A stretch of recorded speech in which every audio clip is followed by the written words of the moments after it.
Mulai aja. Oke, selamat sore. Assalamualaikum warahmatullahi wabarakatuh. Eh, Mohon maaf ya teman-teman. Jadi saya terpaksa maju karena memang tanggal 11, tanggal 18 itu nggak ada di Jakarta. Jadi saya eh, majukan tanggal 18. Karena sesi tanggal 11 itu sebetulnya yang ini, yang online. Tapi itu cuma teori maksud saya. Dan sesi berikutnya ini yang kita ganti dengan recording. Jadi ya, yang sesi tanggal 25 ya. Tanggal 18, sorry. 25 udah UTS soalnya. Tanggal 18 itu kan ada review sesi 9 sampai 14. Jadi 14-nya itu karena cuma teori, saya sampaikan sedikit di sini, nanti recordingnya saya tambahkan lagi. Gitu. Eh, Baik, kita mulai ya. Kita mulai dengan ini ya. Oh, sama kuis, jangan lupa ya. Kemarin saya dapat warning sebetulnya dari Inaba gitu. Jadi saya worry juga kalau teman-teman nanti kuisnya ada yang kurang. Kalau tugas yang kemarin saya minta, memang nggak saya masukkan di dalam apa si akad gitu ya, saya nggak masukkan di e-learning, tapi tugasnya dikumpul aja ke saya nanti by Japri, yang Pepsi itu ya, yang ringkasan Pepsi ya. Oke. Baik, Pak. Ah, saya mulai aja dengan sesi 9 ya. Sesi 9 ini sebetulnya kan sorry, kemungkinan terjadinya kebangkrutan gitu ya. Sesi 9 ini saya sebetulnya cuma mau menyampaikan kalau ada tools tambahan ya, ini tools ini sebetulnya lumayan ini ya, apa namanya, powerful gitu ya. Eh, Sebelumnya kan kita di sesi sebelumnya ya, sebelum UTS kita ada belajar mengenai sedikit mengenai struktur modal ya, capital structure. Ya, capital structure kan kemarin penekanannya adalah bahwa value perusahaan itu bisa meningkat antara lain dengan menambah hutang gitu ya, menambah hutang. Kenapa dengan menambah hutang? Antara lain karena dia menjadi shield bagi pajak gitu ya. Jadi shield jadi pajak gitu ya. Dengan hutang kan nanti ada bunganya, nanti cash flow yang dibayarkan untuk pajak itu bisa jadi lebih kecil. Dengan demikian kan cash flow yang diterima pemegang saham mungkin bisa jadi lebih besar gitu ya. Tapi kalau itu ditambahkan terus-menerus hutang, ini yang bisa menjadi penyebab financial distress. Gitu ya kan, kemarin ada gambarannya nih ya. Nah ini ya. Eh ini rasio hutang ya. Berarti rasio hutang, rasio itu berarti debt dibagi dengan equity gitu ya. Kalau debt to equity ratio itu debt dibagi dengan equity. Kalau debt ratio ini debt dibagi dengan total aset gitu ya. Nah ini kan pada saat debt rasionya sampai titik tertentu gitu ya.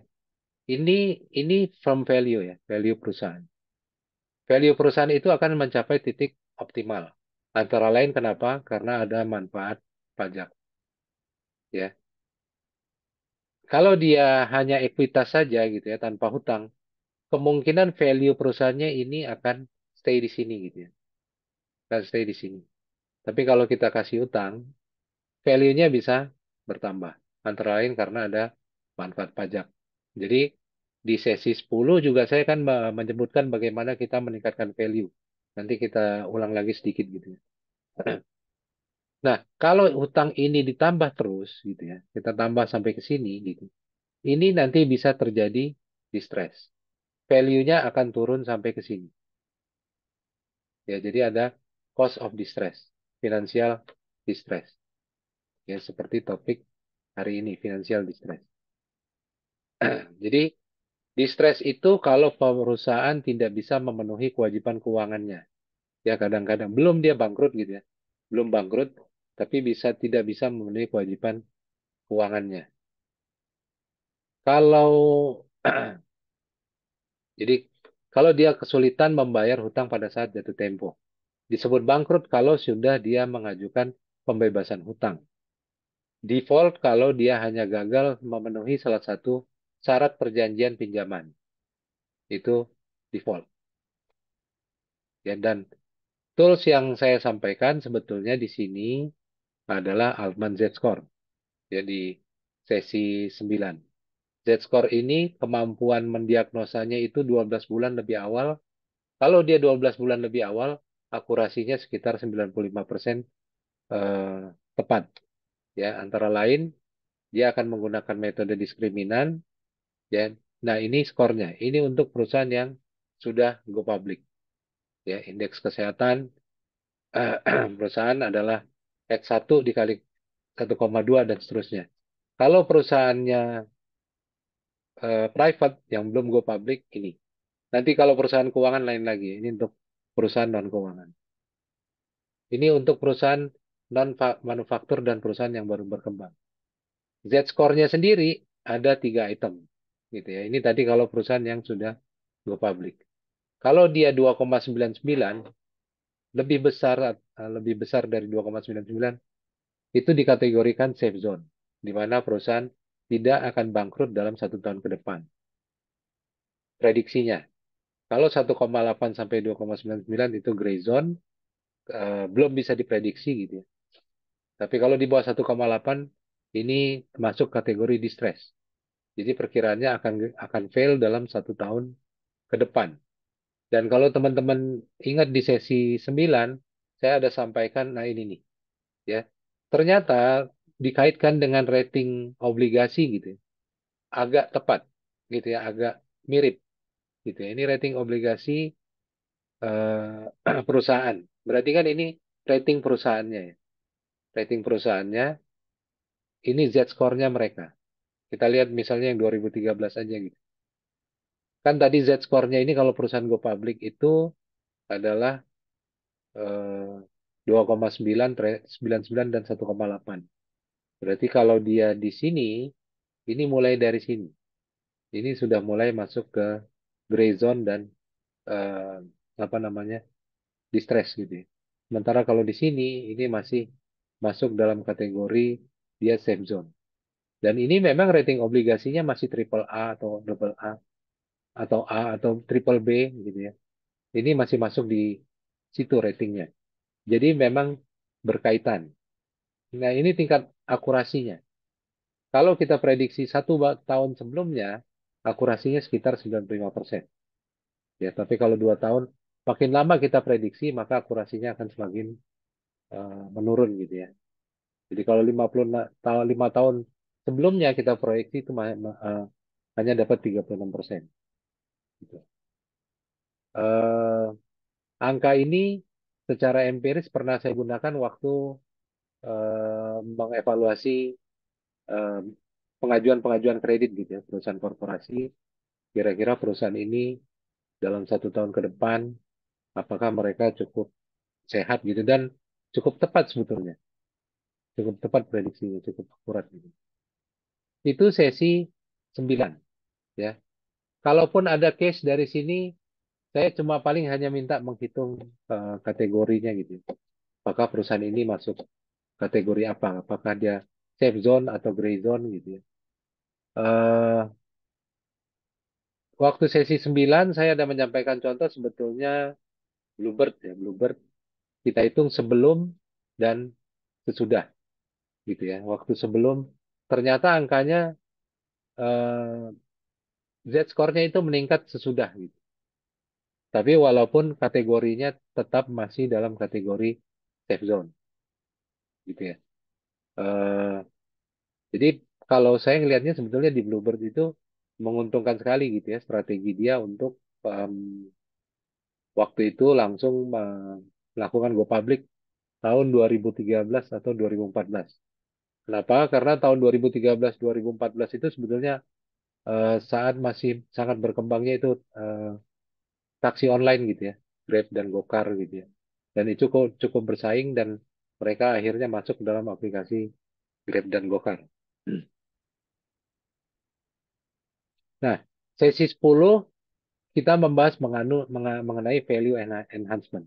Ya, value enhancement ini bagaimana kita meningkatkan value dari perusahaan. Sebetulnya prinsipnya adalah prinsip yang kita bahas selama ini adalah prinsip investasi gitu. Harapannya apapun yang kita lakukan harus menghasilkan return yang lebih besar. Di sini disebutkan harusnya ada rate minimum atau hurdle rate. Tapi kita juga bisa menggunakan sebetulnya cost of capital. Gitu ya. Cost of capital itu kan menggambarkan tingkat pengembalian yang disampaikan ke semua stakeholder yang ada di perusahaan. Entah dia kreditur atau ke pemegang saham. Gitu ya. Sudah mencakup ke keduanya. Kalau ternyata return dari perusahaan itu lebih rendah gitu ya dari cost of capital lebih bagus atau return dari project itu lebih bagus dikembalikan ke pemegang saham ya. Eh, karena objektif kita adalah memaksimalkan value dari perusahaan. Nah, ada 4 cara. Ini satu ya, 4 cara meningkatkan cash flow.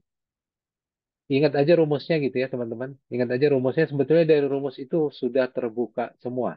Ya di situ bahwa value perusahaan itu adalah penjumlahan dari present value cash flow dia selama periode eh, growth ya, periode pertumbuhan yang bisa dihitung gitu, yang bisa diperkirakan. Misalnya 5 tahun ke depan gitu ya. Lalu eh, juga bisa kita lihat itu ditambahkan nanti dengan terminal value. Ya, terminal value-nya itu dihitung dari cash flow sesudah masuk pada stable period. Ya, dibagi. Jadi cash flow dari sesudah apa namanya stable period kita bagi dengan cost of capital dikurang growth.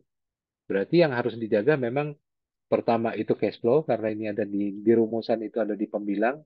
Growth rate ini adalah negatif tapi ada di penyebut gitu ya. Makin kecil penyebutnya kan value-nya makin besar. High growth ini periodnya lebih panjang atau kita kurangi cost of capital. Kelihatannya sederhana tapi prosesnya ini nggak mudah gitu ya. Meningkatkan cash flow. Saya dengan nah ini meningkatkan cash flow gitu ya, meningkatkan cash flow antara lain bagaimana dengan operasi yang lebih efisien. Operasi ini yang sederhana gitu ya. Artinya apa? Kita melakukan efisiensi, melakukan cost cutting, bukan efisiensi aja, tapi juga melakukan cost cutting supaya margin lebih tinggi. Yang kedua, misalnya, kita divestasikan aset yang EBIT-nya negatif. Ya. Yang ketiga, kita kurangi tax rate kalau bisa. Ya.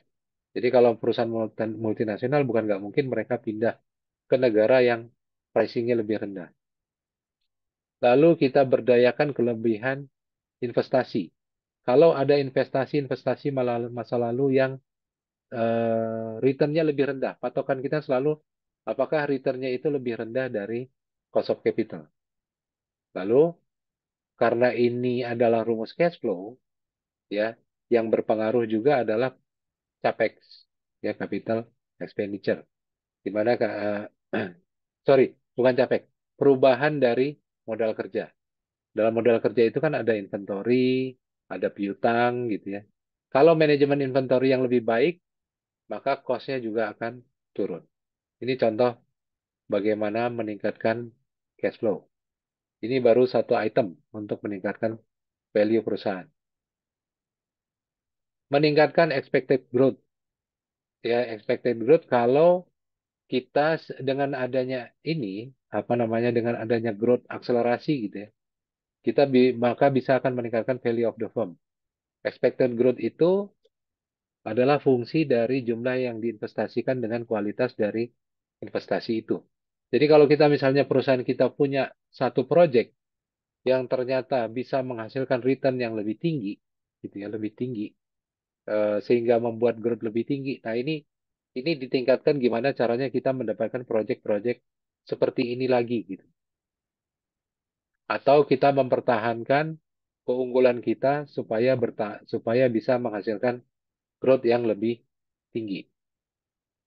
Ya, jadi hmm, saya sharing aja ya, misalnya kalau kita di bank gitu ya, di bank. Sekarang kan lagi masalah digitalisasi gitu. Digitalisasi. Kalau teman-teman lihat banyak bank yang sekarang meluncing gitu ya, meluncing aplikasi digital. Eh, Sampai saat ini sebetulnya aplikasi digital itu sudah menjadi salah satu motor dari pertumbuhan buat bank. Walaupun jumlahnya mungkin masih kecil, tapi pertumbuhannya sangat tinggi gitu ya. Ini kan bisa meningkatkan expected growth dan bukan tidak mungkin suatu saat ini udah mulai menggantikan fungsi-fungsi transaksi umum yang dilakukan di cabang. Yaitu berarti kan ada value tambahan di situ ya, value tambahan di mana transaksi itu sudah bergeser, fee-nya tetap dapat, fee income-nya tetap dapat, misalnya teman-teman transfer tetap dapat, tapi tidak perlu sekarang menggunakan teller. Teman-teman yang kerja sendiri untuk setiap transaksi. Semua disediakan di situ, dan ini sudah mulai menjadi engine baru. Engine baru untuk meningkatkan growth. Nah, jadi teman-teman juga kalau di perusahaan mungkin perlu pikirkan gitu ya, ada nggak engine baru yang bisa meningkatkan kinerja dari perusahaan, ya kinerja dari perusahaan. Ada pertanyaan sampai sini? Kalau nggak ada, saya lanjut ya. Ini kita masih di sesi 10 ya. Value enhancement. Contohnya kemarin kita pakai angkanya Disney lagi. Disney sesudah ditingkatkan dan Disney sebelum ditingkatkan. Nah, ini juga growth itu kan kalau teman-teman ingat rumusnya adalah K dikali R. K itu reinvestment rate. Reinvestment rate itu berarti adalah bagian dari cash flow yang diinvestasikan kembali ke dalam perusahaan. Ya, kalau memang perusahaan kita bisa menghasilkan investasi yang lebih tinggi, gitu ya, maka lebih bagus diinvestasikan kembali ke dalam perusahaan. Kalau tidak bisa, lebih bagus dikembalikan ke pemegang saham sebagai apa? Sebagai dividen. Nah, growth itu sendiri terdiri dari reinvestment rate, jadi persentase tertentu dari apa cash flow kita yang diinvestasikan kembali ke dalam perusahaan. Misalnya bentuknya apa? Bentuknya dalam bentuk laba ditahan gitu ya.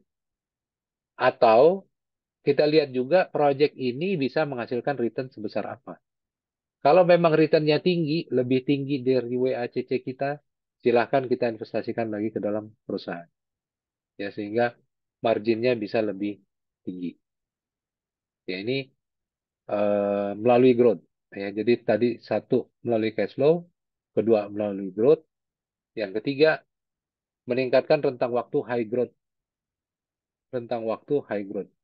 Yaitu ya saya bilang apakah kita punya keunggulan kompetitif tertentu yang itu bisa menjadi engine dari high growth. Ya contohnya kita punya hak paten, kita punya hak kuasa tambang dan lain-lain ini yang selama kita masih pegang haknya berarti kita masih punya pertumbuhan tinggi gitu ya. Semakin lama kita pegang, kita akan punya pertumbuhan yang tinggi.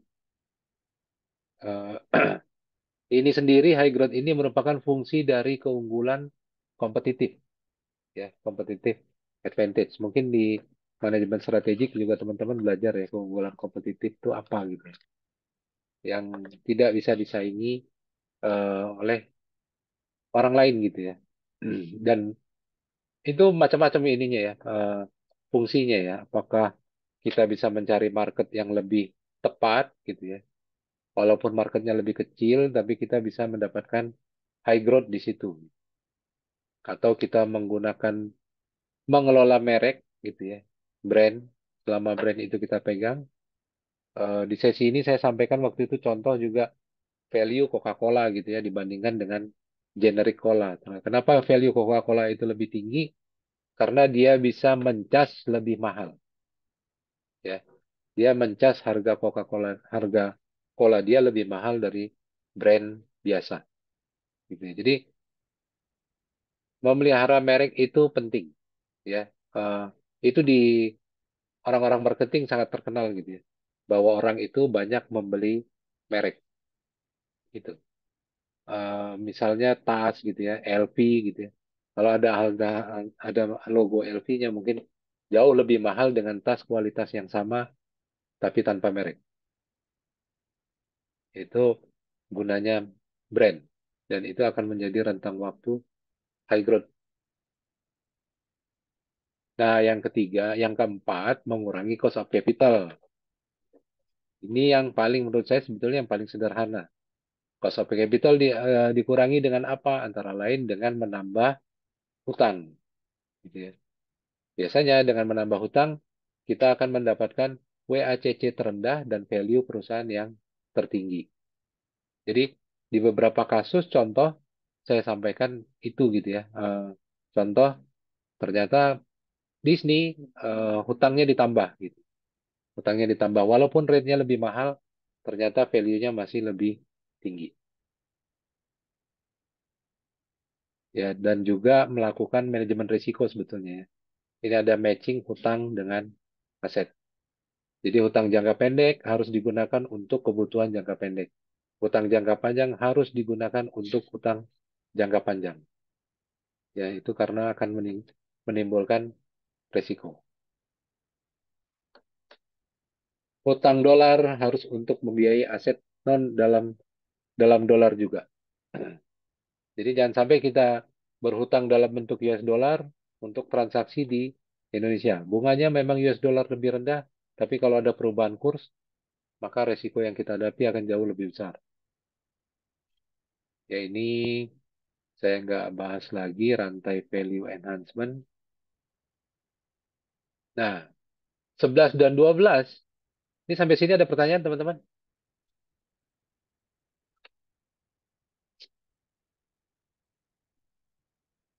Nggak ada. Oke. Sesi 11 dan 12 itu saya membahas mengenai akuisisi, eh, bagaimana menghitung target akuisisi. Itu ada di sesi 11, value perusahaan yang akan diakuisisi. Ya, selain penjelasan-penjelasan mengenai klasifikasi dari akuisisi. Ya, di sini ada merger, ada konsolidasi, ada tender offer. Saya rasa saya nggak perlu jelasin lagi. Teman-teman yang bisa lihat di video sesi 10 ya. Nah, yang paling penting dari sesi ini sebetulnya adalah harga akuisisi dari perusahaan target. Ya, kita menghitung harga akuisisi dari perusahaan target. Di mana value dari perusahaan itu kan ada book value-nya, nilai buku dari equity-nya. Ya, jadi secara akunting ada nilai ekuitasnya berapa. Lalu ada harga pasarnya kalau dia sudah go public.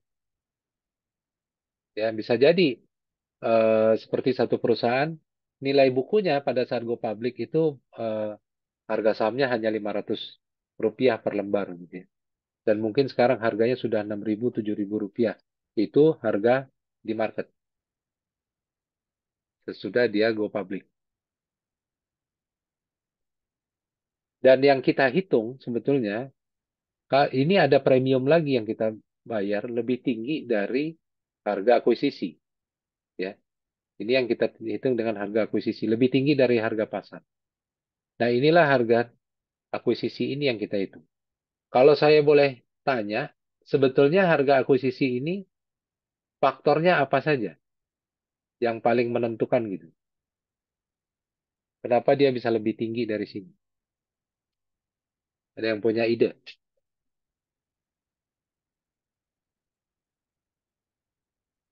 Kenapa perusahaan yang mau mengakuisisi dia bersedia bayar lebih mahal? Kenapa dia nggak cukup lihat harga pasar aja, dia buka penawaran di sesuai harga pasar? Kenapa dia bisa melakukan value valuasi yang paling tinggi seperti ini? Kira-kira apa yang menyebabkan dia bisa menghitung seperti itu? Di sesi sebelumnya udah saya jelasin loh itu.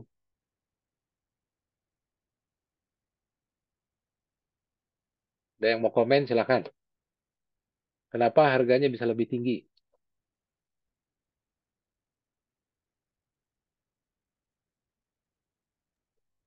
Izin menjawab, Pak. Ya, silakan Pak Aris. Kalau menurut saya, kenapa hal itu bisa terjadi, itu mungkin ada nilai selisih dari harga premium, Pak. Ya, betul. Memang ada premiumnya nih kan di sini ya. Nah, ini Sebabnya kira-kira apa yang dominan gitu ya Pak Haris? Sebab bisa ada premium harga lebih tinggi ini.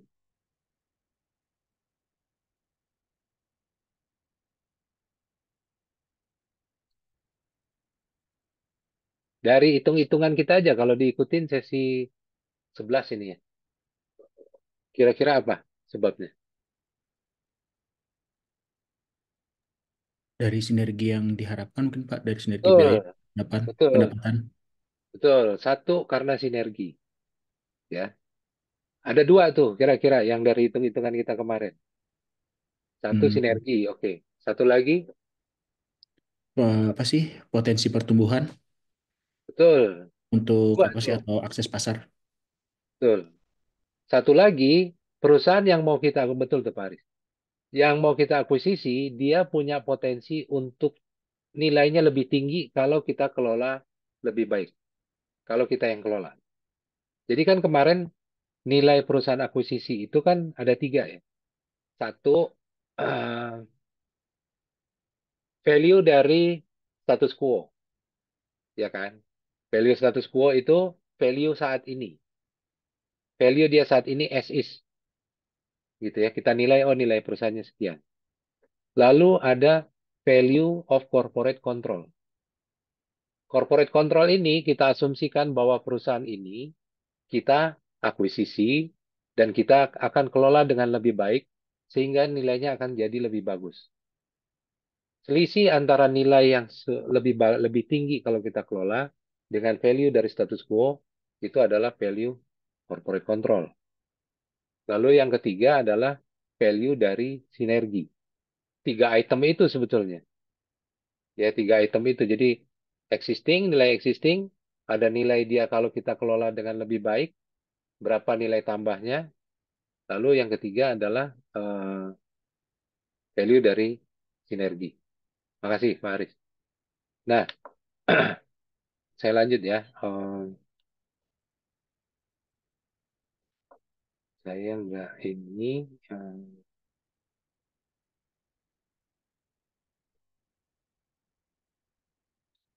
Nah, ini mungkin perlu diingat-ingat juga ya teman-teman bahwa pemegang saham perusahaan target secara empiris dia adalah pemenang dari setiap takeover. Kebanyakan takeover. Ya, mereka akan memperoleh keuntungan yang lebih tinggi. Lalu di sini saya coba jelaskan gitu ya kenapa sih kita melakukan akuisisi. Satu, perusahaan yang target kita itu dia under value. Kita beranggapan bahwa oh perusahaan ini under value. Ya, jadi kita bisa memperoleh laba nih dari akuisisi ini. Ya, karena dinilai terlalu rendah. Kalau teman-teman lihat di bursa saham gitu ya, banyak sekali perusahaan yang under value. Dan kita tahu value sebetulnya gitu ya. Oh, ini value-nya lebih lebih tinggi gitu ya.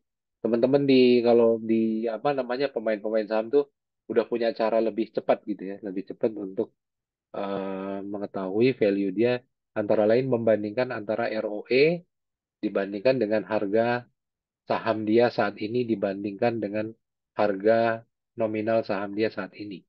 Berapa kali lipat? Oh, ini terlalu rendah gitu. Mereka masuk. Kalau memang prospek perusahaannya bagus dan mereka akan tunggu dengan sabar sampai suatu saat saham perusahaan itu akan kembali ke value sebenarnya. Itu yang contoh sederhana aja ya. Kalau kita investor retail, kita bisa lihat di bursa saham banyak sekali perusahaan yang under value. Karena kalau bursa itu banyak pemainnya ya maksud saya. Banyak pemainnya. Banyak pemainnya dan asing sangat menentukan. Jadi kalau mungkin portofolio asing bisa 60% dari total portofolio di bursa. Jadi kayak sekarang kalau lagi ada gonjang-ganjing Donald Trump mau membuat Amerika lebih kuat tuh dana dolar terbang. Mereka semua investor-investor itu keluar gitu. Yang terjadi apa? Kurs kita jadi lebih rendah. Kurs rupiahnya jadi melemah gitu ya. Dan secara nilai saham berarti nilai saham kita akan menjadi karena saham kita dalam bentuk rupiah, nilainya pun akan jadi lebih rendah. Kalau mereka keluar, gitu ya, harga sahamnya kan akan turun. Kalau harga sahamnya turun kan sebetulnya sudah kalau kita bandingkan gitu ya dengan value sebenarnya sudah jadi terlalu rendah. Jadi teman-teman mesti ingat tuh, kalau investor yang besar-besar yang jago-jago, saya belum jago-jago banget. Yang jago-jago itu mereka adalah investor murni, bukan pedagang harian. Investor murni apa? Mereka tanam saham untuk dengan melihat prospek dan mereka akan tunggu, gitu ya. Ah, di Indonesia itu kan yang terkenal Pak itu ya Lo Keng Hong. Pak Lo Keng Hong itu fundamentalis, dia akan melihat fundamental perusahaannya. Oh perusahaan ini bagus, saya mau invest di sini, gitu.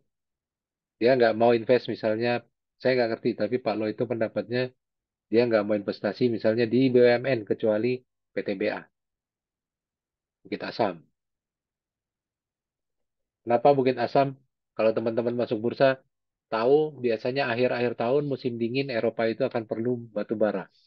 Semua saham tambang-tambang itu di akhir-akhir tahun sampai dengan September lah ya, September sampai Januari itu harganya masih jadi naik dan tinggi gitu. Itu contoh perusahaan under value. Yang kedua, melakukan diversifikasi untuk mengurangi risiko. Ini antara lain kalau perusahaannya berbeda jenisnya. Ya, dulu saya pernah cerita antara perusahaan real estate dengan perusahaan perdagangan. Ya, berarti dia ada risiko di cash flow. Real estate itu cash flow-nya panjang. Ya, mulai dari bangun sampai jual dapat KPR dan terjual. Cash flow-nya agak panjang, mungkin lebih dari 1 tahun. Ya, mereka bisa mengalami kesulitan uang kas. Bukan nggak mungkin mereka diversifikasi mengakuisisi perusahaan retail. Misalnya apa? Mall gitu ya. Kalau teman-teman lihat di Kelapa Gading itu kenapa Sumarekon itu juga selalu bikin mall gitu ya. Ada Sumarekon Kelapa Gading, ada Sumarekon Bekasi dengan mallnya. Sebetulnya menurut saya itu salah satu jalan dia untuk mempertahankan cash flow. Yaitu kan retail. Daily orang-orang datang gitu. Ketiga, menciptakan sinergi. Ya, entah itu sinergi operasional atau finansial. Kalau yang kita hitung di sesi 11 ini adalah sinergi operasional. Ya, jadi ada tambahan penghematan biaya atau ada tambahan pendapatan gitu. Ini yang menciptakan sinergi operasional. Kalau finansial itu memanfaatkan salah satu keunggulan dari sisi finansial. Misalnya apa? Misalnya tadi uang kas, ya, adanya uang kas yang bisa digunakan, adanya manfaat pajak dan lain-lain. Lalu eh, melakukan take over perusahaan yang manajemennya buruk. Ini harus manajemennya, manajemennya yang dilihat gitu. Ya. Manajemennya buruk. Jadi kalau mereka akuisisi, mereka rubah kebijakannya, prakteknya dan lain-lain bisa membuat perusahaan itu lebih mempunyai value. Itu motif-motif dan strateginya gitu. Ini,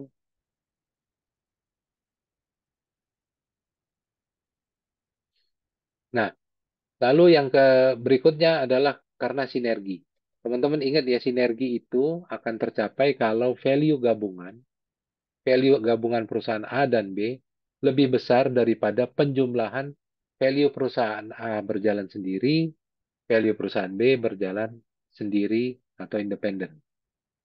Ya, harusnya kalau dia memang ada sinergi begitu digabung, maka value-nya akan lebih tinggi.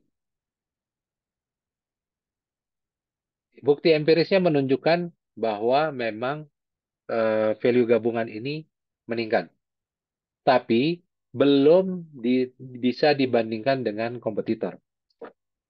Ya, belum bisa dibandingkan dengan kompetitor. Maksudnya gini, misalnya kita kan banyak berkali-kali mengalami merger bank gitu. Sebetulnya kan kalau bank A mempunyai, taruhlah ada dua bank merger gitu ya. Yang A ini punya market share 15%, yang B ini punya market share 10%. Gabungan harusnya 25%, gitu ya. Dan pertumbuhannya mungkin jadinya bisa lebih tinggi. Tapi ternyata secara gabungan market share-nya malah menjadi bisa jadi turun, gitu ya. Dan apakah dibandingkan dengan market, dibandingkan dengan kompetitor menjadi lebih efisien juga belum tentu. Tapi value perusahaannya memang meningkat. Jadi kalau misalnya perusahaan A ini bisa tumbuh 15% sendiri-sendiri, perusahaan B itu 10%, sesudah gabungan mungkin mereka hanya tumbuh 12%. Mungkin. Ya, tapi secara value perusahaan itu nilainya meningkat.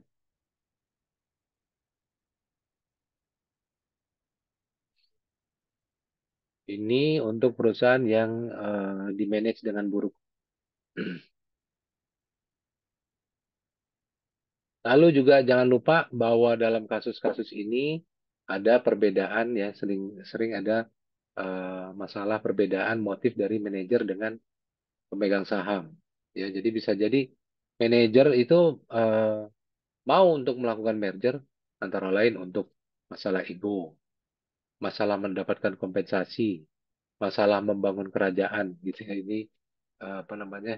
Ini salah satu faktor-faktor yang bisa berpengaruh dalam akuisisi.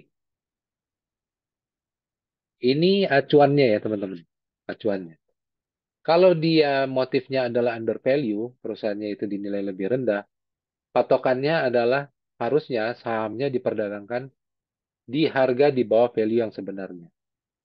Kalau tujuannya adalah untuk merger, untuk diversifikasi, maka biasanya bisnisnya itu berbeda dengan antara perusahaan yang mengakuisisi dengan yang diakuisisi.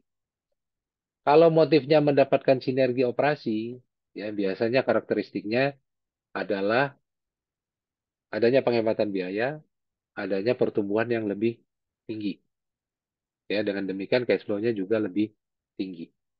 Kalau motifnya adalah keuangan, sinergi keuangan, biasanya ada manfaat ininya di perusahaan target itu ada manfaat penghematan pajak, ada manfaat kemampuan berhutang, ya, ada manfaat dari keunggulan dari uang kas.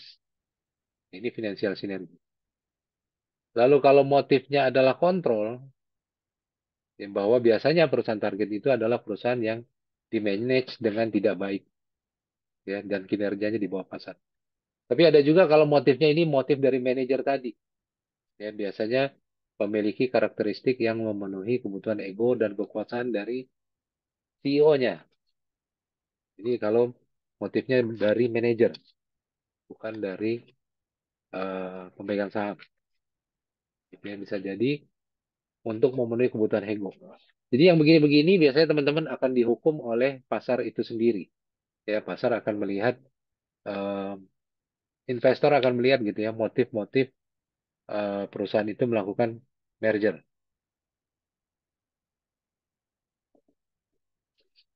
Nah, ini cara menghitungnya tadi ya, yang saya sebutkan. Ada 4, tapi yang keempat ini terpisah gitu ya. Ini finansial sinergi. Tapi ini adalah 1, 2, dan 3. Nah, jadi nilai perusahaan yang akan diakuisisi itu adalah nilai dari status quo, ya, nilai kondisi dengan kondisi as is saat ini, si perusahaan target, nilai dari corporate control, ya, value dari perusahaan target kalau kita manage dengan baik dikurangi dengan value status quo ini. Ya, yang ketiga, kalau terdapat sinergi.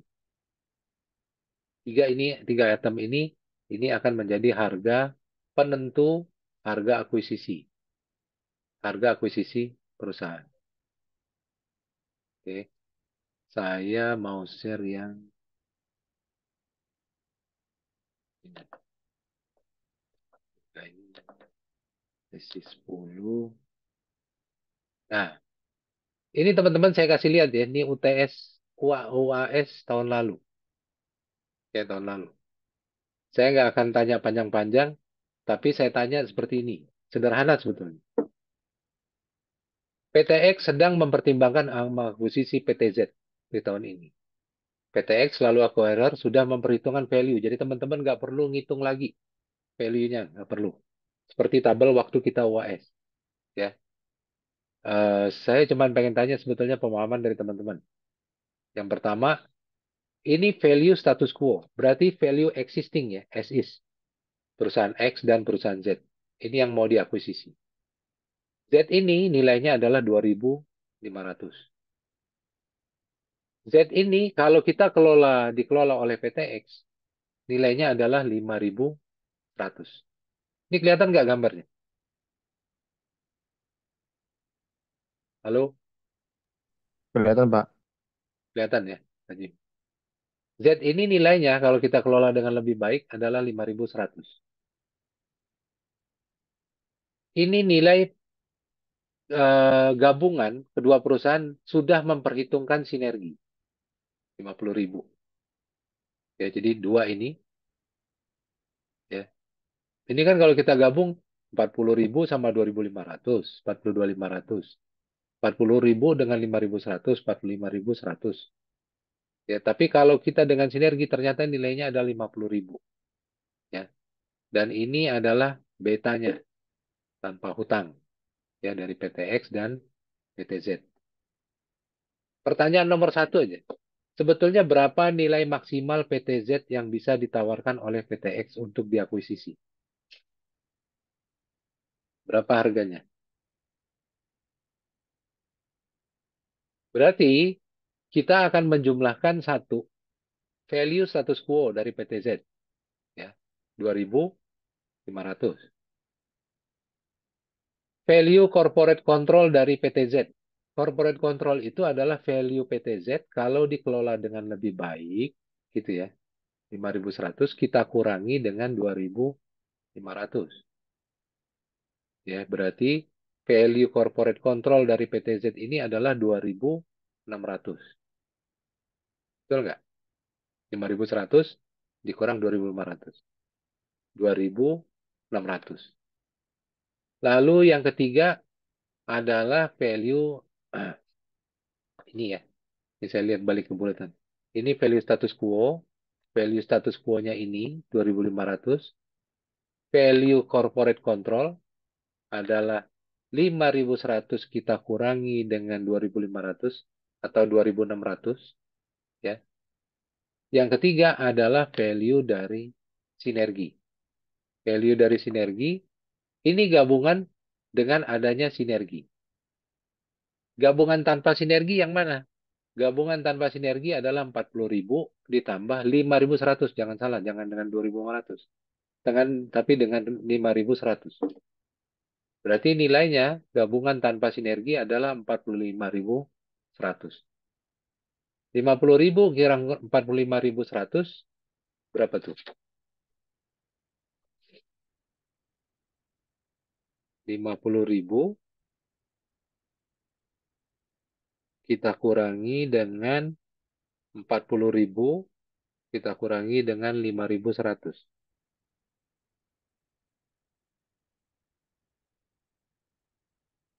Dapatlah 4.900. Itu adalah value dari sinergi atau value yang ketiga. Ya, di sini 4.900, di sini tadi 2.500, di sini 2.600. Berarti 4.900 ditambah 2.500 ditambah 2.600 akan dapat angkanya 10.000. Jadi, berapa nilai maksimal PTZ yang dapat ditawarkan oleh PTX? 10.000. Dari mana? Dari sini. 2.500 ditambah 5.100 dikurang 2.500 ditambah 50.000 dikurang 40.000 dikurang eh,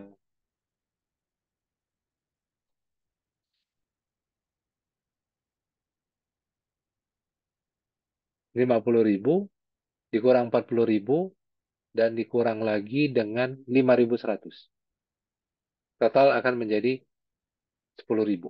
Inilah jawaban yang A. Jadi jangan gini ya. Saya waktu UAS kemarin banyak merasa kok nggak nangkep gitu. Jadi, eh,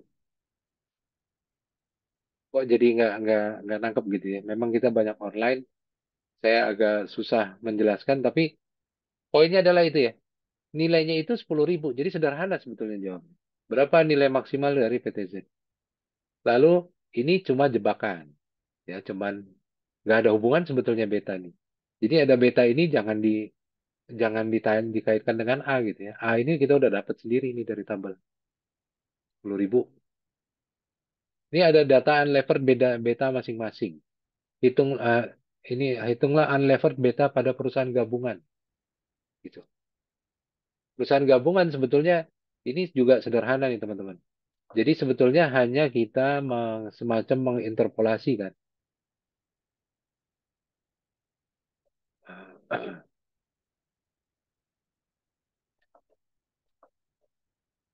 Di mana dia? Hanya menginterpolasi gitu ya. Interpolasi berapa sih value dari PTX ya. Value dari PTZ tadi 10.000 dengan betanya 1. Value dari PTX ini 40.000 dengan betanya 1,2 gitu. Berapa bagaimana kita menghitung gabungannya? Nanti kita interpolasikan jadi seperti ada di case nomor di materi nomor 11 nih ya. Ini di sesi nomor 11.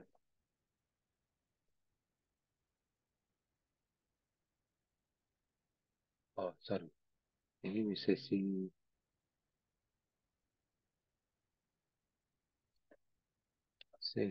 11. Nah,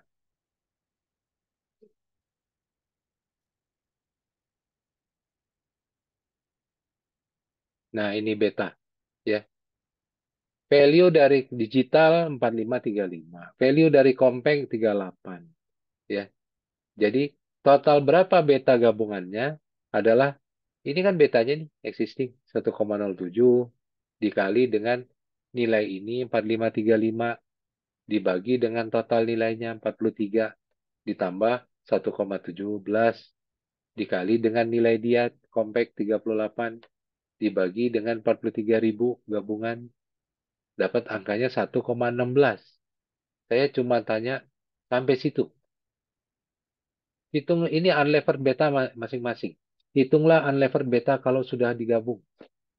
Tuh, sederhana kan? Sebetulnya. Jadi jangan mikirnya kejauhan gitu. Terus yang ketiga, pertanyaan saya ketiga nih ada 3 pertanyaan. Nah ini kalau ternyata saham beredar dan hutang masing-masing perusahaan di atas, ini saham beredar dan hutang. Ini ya saham beredarnya ada 1.000, PTX, PTZ ada 100, hutangnya ada 2.000, dan PTZ hutangnya ada 1.000.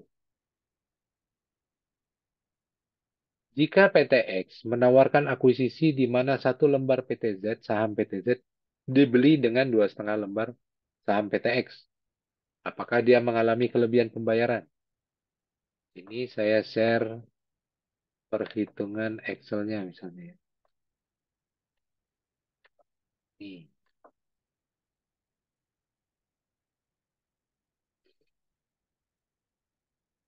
ini ya tadi harganya 10.000.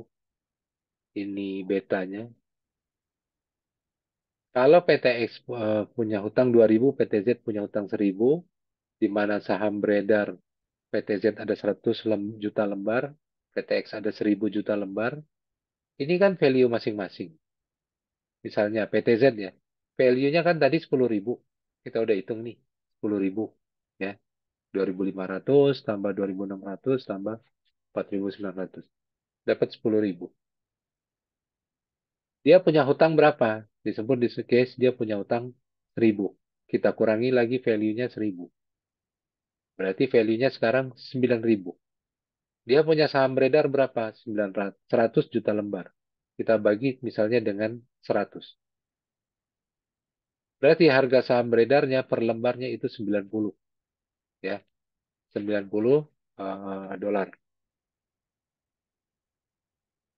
Ini PTZ, ya harga per lembarnya. Sekarang penawaran dari PTX. PTX menawarkan 2,5 lembar sahamnya untuk membeli setiap lembar saham PTZ. Ya. Value PTX berapa tadi? 40.000. Hutang PTX ada berapa di case ini disebutkan ada 2.000. Ya, berarti value PTX sesudah hutang adalah 38.000. Dia punya saham beredar 1.000 lembar. Berarti harga per lembar sahamnya itu 38. 38.000 kita bagi dengan 1.000. Kalau dia tawarkan 2,5 lembar, berarti nilai yang dia tawarkan adalah $38 dikali dengan 2,5 atau 95. Pertanyaannya tadi apakah penawaran dia over value atau under value? Dia nawarkan beli dengan harga 95, sementara nilai saham PTZ itu 90. Berarti penawaran dia itu adalah over value, ya. Mana tadi?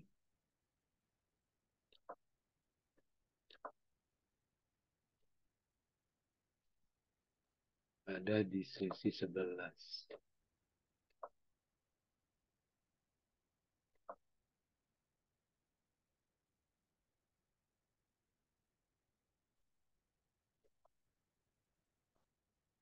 Oh ya,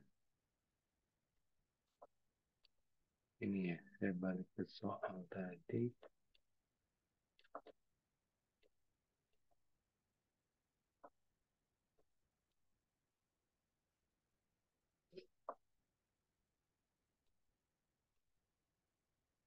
Tuh ya, dia menawarkan 1 lembar saham PTZ dibeli dengan 2,5 lembar saham dia.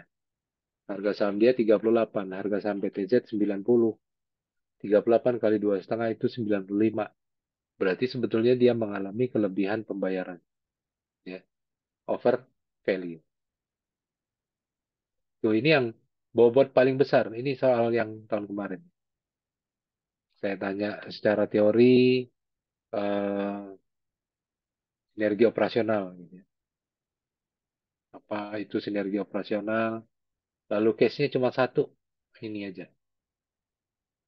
4 cara untuk meningkatkan value. Tadi sudah saya sebutkan kan di value enhancement tadi. Ada 4 cara. Kadang-kadang jawabnya kemana-mana gitu. Saya agak bingung kalau kita S1 mungkin masih bisa diterima. Tapi kalau S2, kalau kemana-mana itu saya nggak tahu sumbernya. Apakah itu ada ininya gitu ya, ada sumber yang bisa dipertanggungjawabkan. Ya kalau 4 cara, sebetulnya saya hanya mengikuti textbook. Textbook disebutkan ada 4 cara. Ini menurut Damodaran. Ada 4 cara untuk meningkatkan value perusahaan.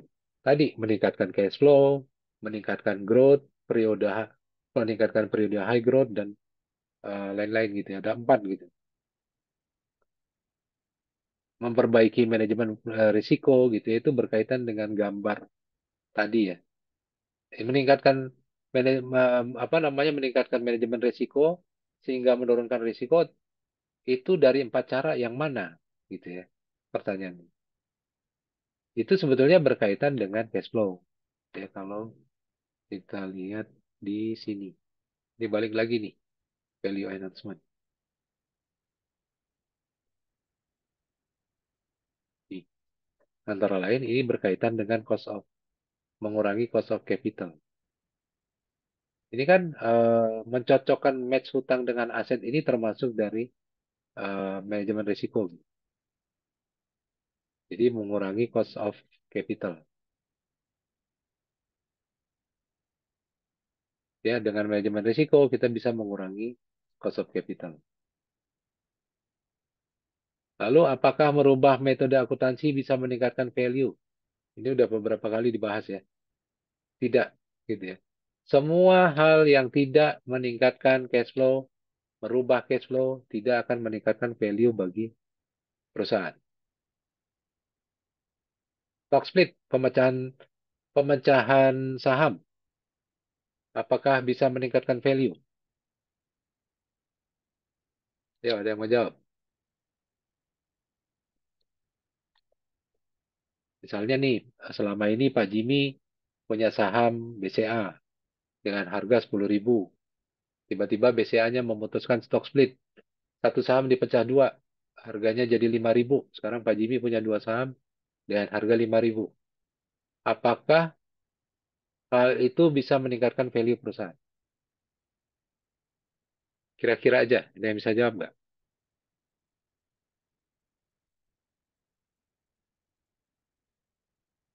Ada yang mau jawab?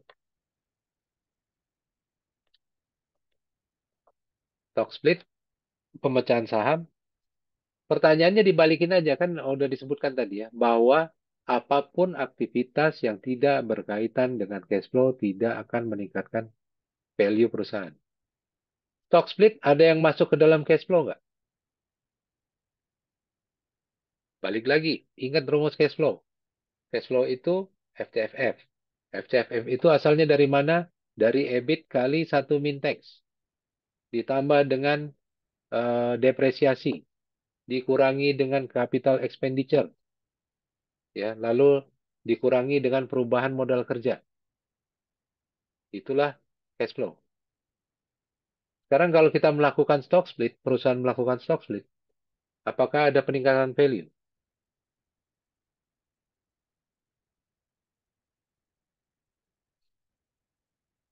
Ada yang bisa jawab? Kira-kira Tidak, aja. tidak Tidak. Pak. Betul. Betul, Miria. Kenapa tidak?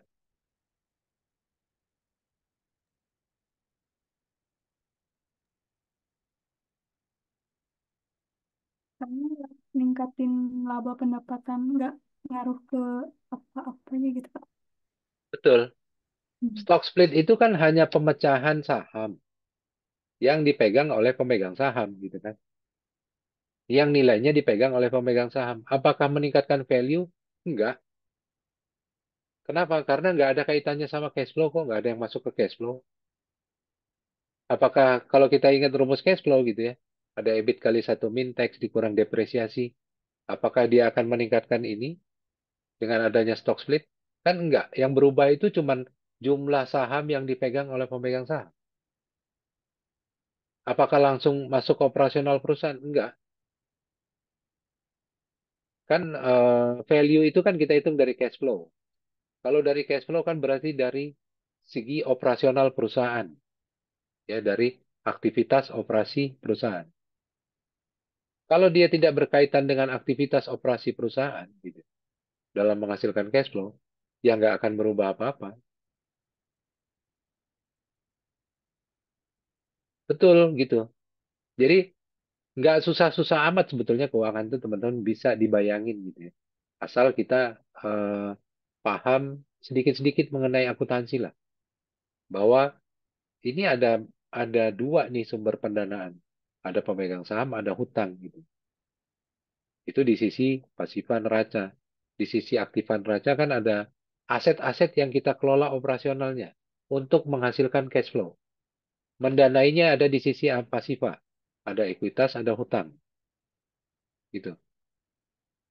Jadi kalau kita mau meningkatkan value, value itu kan dihasilkan dari sisi aset kan. Dari kegiatan operasional kan. Cash flow maksud saya. Cash flow itu kan dihasilkan dari sisi aset. Yang sebelah kanan ini kan fungsinya untuk pembiayaan. Untuk cost of capital. Berapa porsi hutang, berapa porsi ekuitas. Itu akan menentukan cost of capital. Cost of capital yang lebih rendah akan meningkatkan value perusahaan.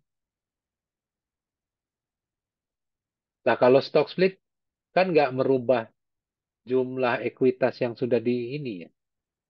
Kan hanya merubah jumlah lembar sahamnya. Itu maksud saya. Apakah merubah metode akuntansi? Di materi pun ada gitu ya. Teman-teman kalau baca, dibaca yang benar di materi itu ada. Merubah metode akuntansi tidak bisa meningkatkan value perusahaan. Gitu ya. Tapi kadang-kadang saya nangkep jawabannya ini jangan-jangan nyari pakai AI gitu atau pakai. Kalau nyari dari sana kemana-mana jawabnya. Jawabnya jadi variabelnya jadi banyak gitu yang diceritakan.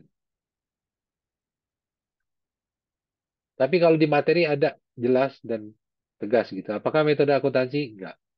Merubah dapat meningkatkan value? Enggak. Kenapa? Kenapa enggak berubah? Contoh gini ya, metode akuntansi antara FIFO sama LIFO. Untuk satu saat mungkin dengan merubah jadi LIFO gitu ya, metode inventory-nya jadi LIFO gitu, akan menurunkan cash flow. Mungkin. Karena kalau LIFO kan berarti harga yang kita peroleh harga yang terakhir, stok yang terakhir, persediaan yang paling baru, dan berarti harganya mungkin lebih mahal. Mungkin cash flow-nya akan lebih rendah gitu ya, kalau kita menggunakan LIFO. Tapi secara keseluruhan, sepanjang tahun apakah kita menggunakan jumlah stok yang berbeda? Kan enggak. Jadi, merubah metode akuntansi pun nggak bisa meningkatkan value.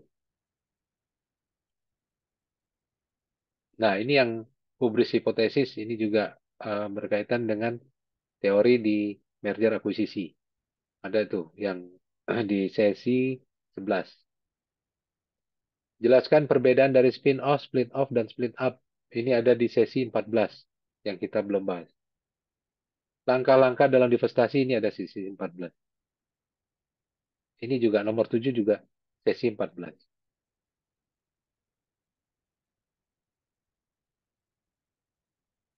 Jadi hitung-hitungannya pun ada 30% bobotnya. Ini yang saya bahas di sini gitu ya. Ini yang kemarin.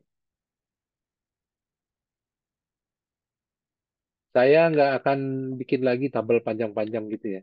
Karena tingkat kesalahannya ternyata tinggi. Caranya udah benar, di tengah jalan ngitungnya salah gitu. Kemarin dari 6 mahasiswa, 2 cuman yang ngasih saya hitungan. Dari saya kasus gitu ya. Miria dengan Ani. Tapi sama dua-duanya, di tengah jalan salah hitung. Kan sayang gitu. Caranya udah benar, sementara yang lain nggak ada yang ngasih hitungan. Ya, saya agak bingung juga nih, gimana lagi ngejelasinnya supaya saya dikasih hitungan, sebetulnya cuma mau memastikan bahwa teman-teman mengerjakan itu dengan benar, gitu. Ya, oke, ini kita lanjut sekarang dengan ini sesi 11 ya, ada pertanyaan sampai sini. Karena ini penting, pasti saya tanya. Sesi 11 itu pasti saya tanya. Karena ini paling penting, gitu ya. Bagaimana kita melakukan valuasi. Nah, yang sesi 12 ini sebetulnya finansial. Ya, ini kan di sini kelihatan ya, sumber dari sinergi itu ada dua. Satu, operating sinergi. Kedua, finansial sinergi. Ya. Operating sinergi ini bisa karena keunggulan kompetitif, strategic advantage, bisa juga dari skala ekonomis. Finansial sinergi ini bisa karena tiga item ini. Manfaat pajak, kapasitas berhutang, atau diversifikasi. Diversifikasi ini bisa mengurangi cost of equity ya untuk perusahaan yang tertutup. Menambah hutang bisa menurunkan cost of capital. Manfaat pajak bisa meningkatkan cash flow sebetulnya. Skala ekonomis ini secara untuk operasi bisa mengurangi biaya. Ya. Strategic advantage, keunggulan kompetitif itu bisa memberikan investasi yang lebih tinggi, memberikan investasi-investasi baru, bisa menghasilkan laba yang lebih sustain. Ya, jadi growth periodnya lebih tinggi.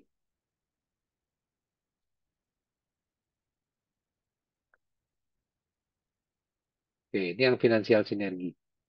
Sederhana, sederhana maksud saya ini, eh, oh gambarnya nggak ada, ini hitungannya nggak ada ya. Finansial sinergi itu di sini.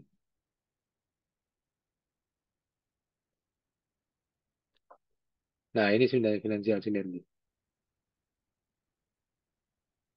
Ini dua perusahaan kemarin contohnya. Ada Dalton Motors dan Loop dan Auto. Eh, Dalton Motors ini mengakuisisi Loop dan Auto. Ini adalah value perusahaan masing-masing status quo. 4020 dan 5760. Kalau digabung, nilainya tetap sama. Ini di total dengan ini 4020 dengan 5760 menjadi 9780 kira-kira ya. Hampir sama. Jadi nggak ada sinergi apa-apa yang dihasilkan dari sini. Manajemennya juga tidak menjadi lebih bagus gitu ya. Sehingga value-nya bisa meningkat, nggak juga. Value-nya tetap segitu. Tapi kalau dia digabung, ya tidak ada tambahan value yang diperoleh dari diversifikasi. Tapi ternyata dengan penggabungan ini, hutangnya, kapasitas berhutangnya bertambah. Gitu ya.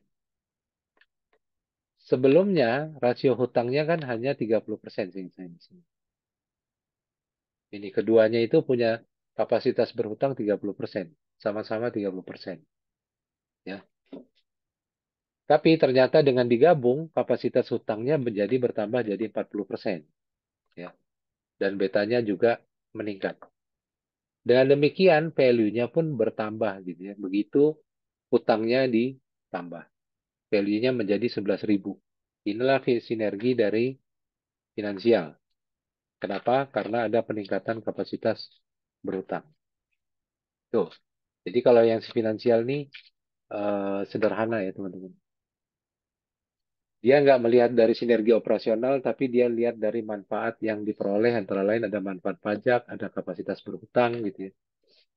Atau kelebihan uang kas yang bisa dimanfaatkan.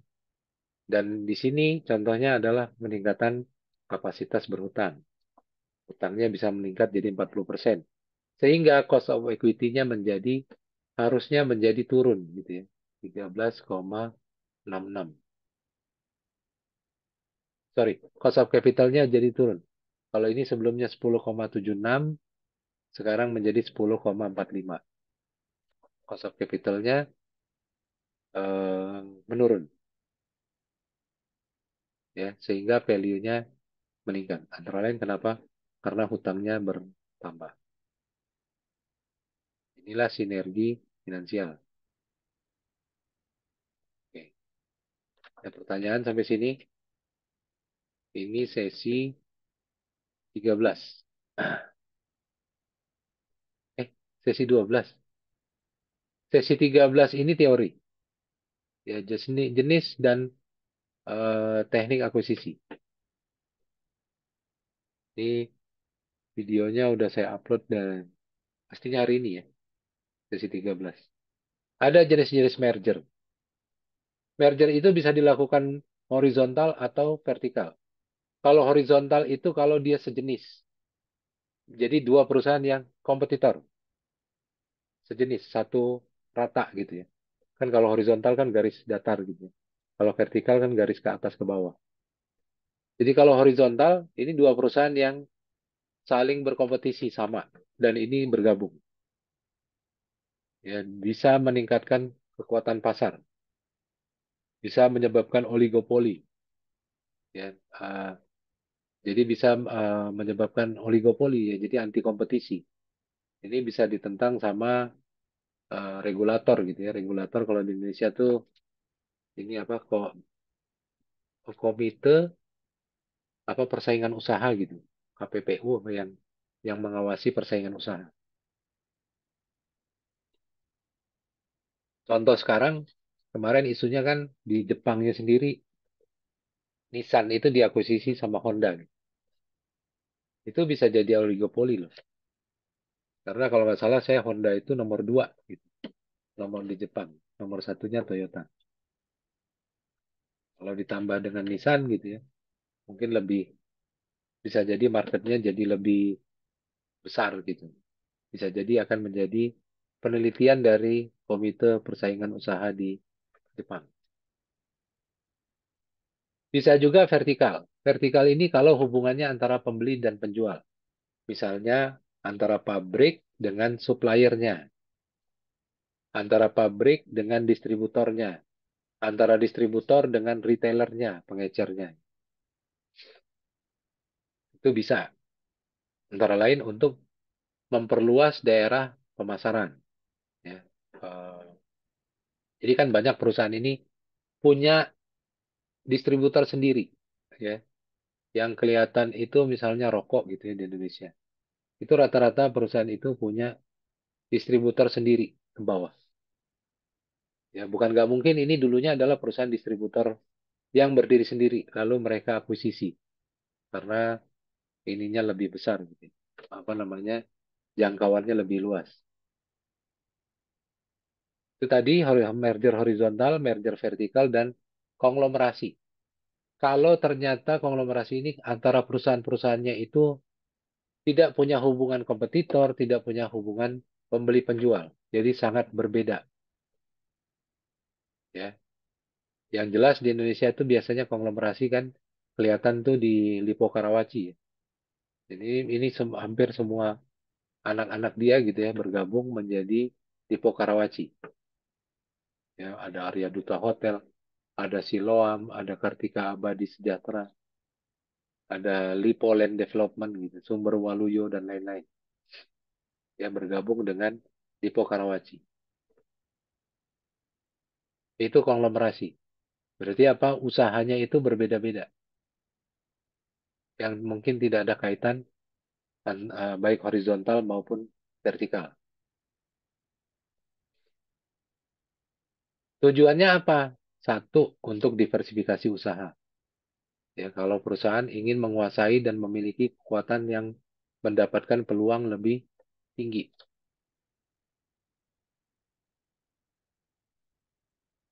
Investasi, ya, menambah keuntungan sebanyak-banyaknya dengan melakukan investasi. Banyak kok kalau Indonesia konglomerasi kan dari dulu dipelihara ya. Misalnya kan Salim Group gitu ya. Salim Group dengan Indo-Indonya, dengan eh, Indomarko, Indomie, dan lain-lain gitu ya. Em, Bisa jadi mereka itu nggak berkaitan. Itu sudah konglomerasi. Lalu memperluas skala perusahaan. Ya, skalanya akan lebih besar. Antara lain karena apa? Karena networking. Jangkauannya akan jadi lebih luas.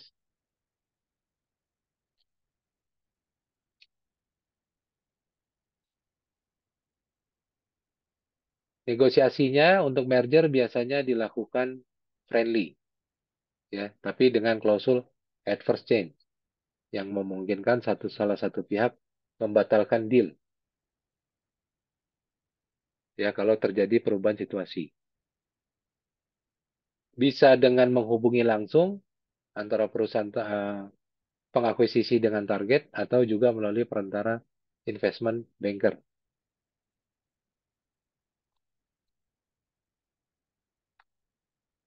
Baik yang mengakuisisi maupun diakuisisi akan melakukan analisis valuasi sendiri, ya, sehingga mungkin berbeda-beda. Tapi minimum kita sudah tahu harga penawaran maksimum yang bisa dilakukan adalah seperti itu. Ya, kasus Pepsi yang kemarin saya kasih itu dia menggunakan dua pendekatan, discounted cash flow seperti yang kita lakukan, atau dengan ada satu cara lagi dia lakukan perbandingan gitu. Itu jadi disertasi tuh sama si penelitinya dari case itu. Gitu. Merger harus disetujui pemegang saham minimum 51%. Diakuisisi diatur juga oleh KPPU. Pemegang saham minoritas biasanya diminta juga untuk menawarkan sahamnya, ya, untuk mencegah apa? Mencegah terjadinya ini, hold out problem, di mana minoritas berusaha mencegah penyelesaian transaksi, kecuali dengan kompensasi tertentu. Ini teori aja reverse merger. Kalau suatu perusahaan yang non-public dapat menjadi go public kalau dia merger dengan perusahaan publik yang sudah tidak aktif. Itu reverse merger.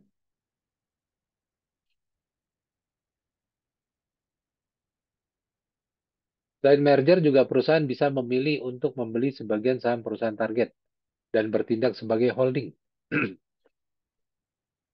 Ya, ya, itu perusahaan yang memiliki jumlah saham yang cukup untuk mengontrol perusahaan target. Ya, baru-baru ini di Indonesia yang terkenal itu Danantara gitu ya. Wacana pendirian Danantara. Kantornya udah ada, saya lihat di daerah Menteng situ. Danantara. Itu nanti isinya rencananya BUMN. Ada bank itu tiga, Mandiri, BRI, BNI, lalu ada eh, siapa lagi? Ada Pertamina, ada Telkom, saya ingat saya. Dibentuklah perusahaan holding yang namanya Danantara. Tapi sebetulnya karena hampir semuanya sudah go public gitu ya BUMN, saya belum lihat bagaimana reaksi market gitu ya, reaksi market. Karena kan pemerintah ini kan pemilik dominan gitu ya, dominan dari BUMN.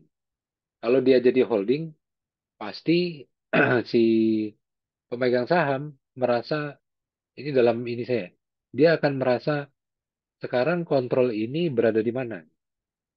Apakah ada di Danantara atau manajemennya existing? Kan mereka investor itu sudah tahu gitu ya, terutama investor-investor yang utama gitu yang besar. Mereka sudah tahu rencana perusahaan dan lain-lain manajemen siapa dan mereka mungkin menanamkan saham juga berdasarkan itu fundamentalnya. Manajemennya siapa selama ini track recordnya gimana. Kalau dibuat holding, apakah nanti holding ini akan berpengaruh? Sejauh ini pasti akan berpengaruh ya terhadap apa? Terhadap kebijakan dari perusahaan itu. Apakah itu gitu ya yang saat ini Danantara itu masih belum waktu itu udah mau diresmikan waktu bulan Desember kalau nggak salah saya. Tapi ditunda, ditunda. Lalu juga ada perusahaan special purpose. Ini tujuannya adalah perusahaan yang didirikan untuk eh, menyimpan dana, memperoleh dana untuk akuisisi.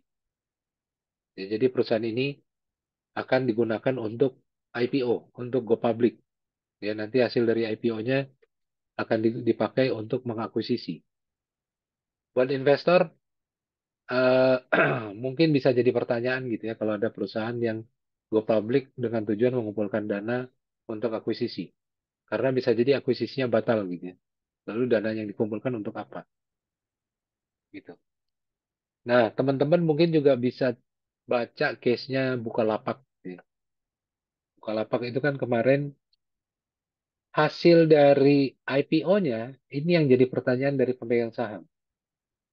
Ya, mereka punya dana triliunan gitu, Bukalapak. Ini mau dikemanain sebetulnya? Rencana pengembangannya gitu. Itu yang ditunggu-tunggu tuh, Bukalapak. Karena sama Bukalapak ditempatkan di surat berharga, di deposito gitu ya, hasil hasil hasil dari IPO-nya dia. Ini ada istilah corporate trader ya kalau ada perusahaan atau individu yang berusaha melakukan akuisisi dengan menggunakan obligasi-obligasi murahan gitu ya, atau junk bonds. Ya, jadi obligasi murah ini kan walaupun resikonya tinggi, tapi harganya murah gitu ya, dan si corporate trader ini bisa dapat untung berkali-kali.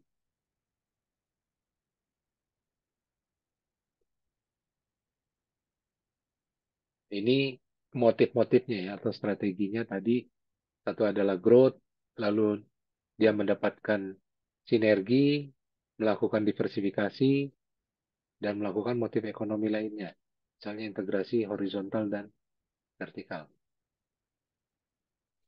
Ini hubris hipotesis yang saya tanyakan di tahun lalu.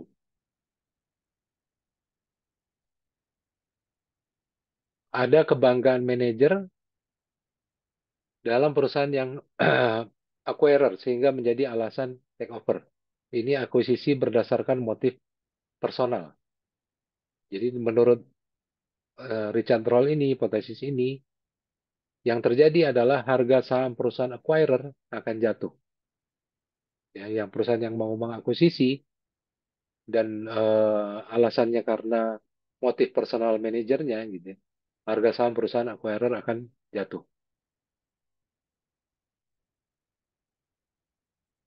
Kenapa jatuh? Karena takeover ini tidak sepenuhnya menggambarkan kepentingan pemegang saham, ya, tidak menggambarkan alokasi kekayaan yang efisien. harga saham perusahaan target akan naik.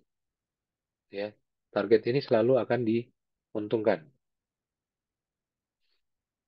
Efek gabungannya gitu ya dari harga saham ini harusnya negatif. Kenapa? Karena takeover itu tetap memerlukan biaya.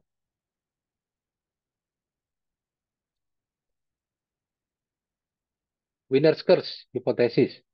Ini menggambarkan bahwa penawar yang memberikan nilai target terlalu tinggi kemungkinan besar akan memenangkan kontes. Ya, dan mereka akan cenderung melakukan overpay. Ya, seperti kasus Compact dan digital tadi ya, harganya terlalu tinggi.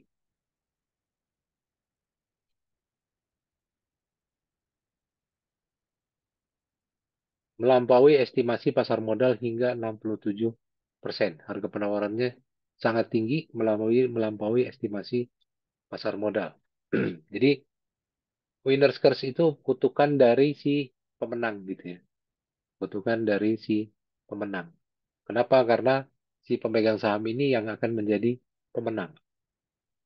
Kenapa? Karena si biddernya dia tidak punya informasi yang jelas gitu. Jadi mungkin dia akan melakukan overpay hingga melampaui 67% gitu ya. Penelitian dari Pariaya.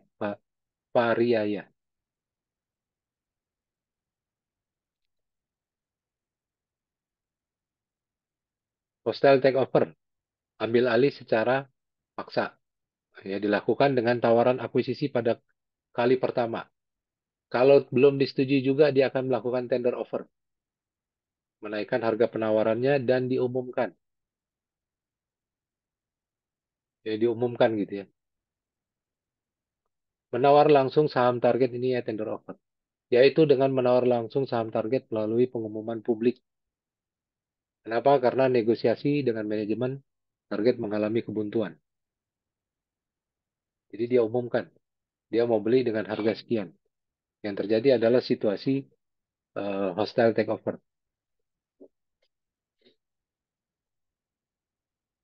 Nah, selain motif-motif merger, ada juga motif defensif ya. Jadi bisa jadi manajemen tidak setuju atau pemegang saham juga tidak setuju gitu ya. Manajemen untuk mengamankan posisi dia, pemegang saham untuk meningkatkan posisi tawar mereka atau mempertahankan kepemilikan. Jadi ada beberapa taktik yang mereka lakukan untuk bersifat untuk bertindak defensif.